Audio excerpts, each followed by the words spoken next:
Hello ladies and gentlemen, I'm Bruno Spengler, racing driver in DTM for BMW, and I won the championship in the year 2012. I welcome you here in the Geneva Auto Show, where we're going to introduce you to that wonderful new 3 Series GT Gran Turismo. And this is very interesting for me too, because we've got a couple of questions from our Facebook fans who are very interested in that brand new Gran Turismo. And to answer this question, I got with me BMW's chief designer, Karim Habib. Hi, Bruno. Nice to meet you. I'm going directly to our first question here. Okay. Alexander Mutz is his name, and he's asking about the front of the car. Looks really great, but it's so different from the limousine and the Touring. Why? Well, I think it's an evolution of it. If we look at it, you can see that the kidneys and the headlamps are connected the way they are in the 3 Series. But this is a 3 GT. It's got a bit more status, a bit more presence. So the kidneys are higher, they're wider, and therefore actually illustrate the car more. More status, more presence, actually even more sportiness.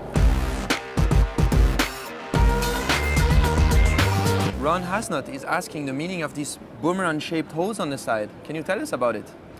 I think you know better than anybody else how important aerodynamics is.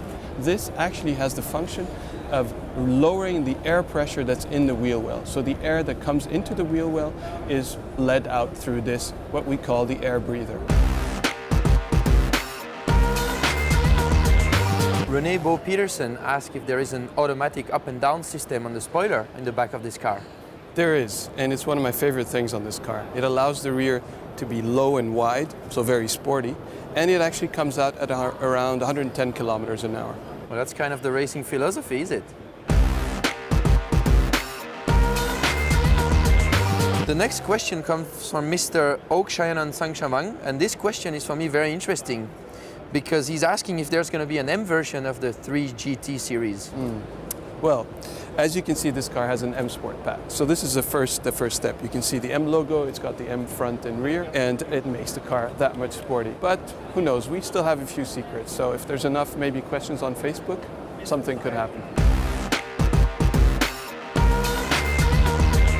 Now this question is from Steven Wugber, and he's saying the GT looks okay, but its arrival means the end of the tradition wagon in the US. Does that mean it? No, it doesn't. You will still be able to buy a 3 Series Touring, but we now have 2 concepts that allow typical BMW dynamics, typical BMW elegance, and on top of that, functionality like both of these concepts offer. Now we have been talking about how sporty this car is and how dynamic this car is, but I'm very impressed of the space we have in the back. I mean, you can travel easily 4 people at high speeds, I guess, so that's amazing. Tell us about it. That's exactly it. I mean, the car looks on the outside, you know, it has this coupe-like silhouette, so it looks sporty, it looks dynamic, looks elegant as well, I think. And on the interior, it has more space. It's got 11 more centimeters between the front and the rear than on the 3 Series, so it offers exactly that. Well, thank you very much for that. You really convinced me about that car, and I'm probably going to take one for myself. So thanks a lot. It's nice to hear. All right, see you soon. Ciao, take care.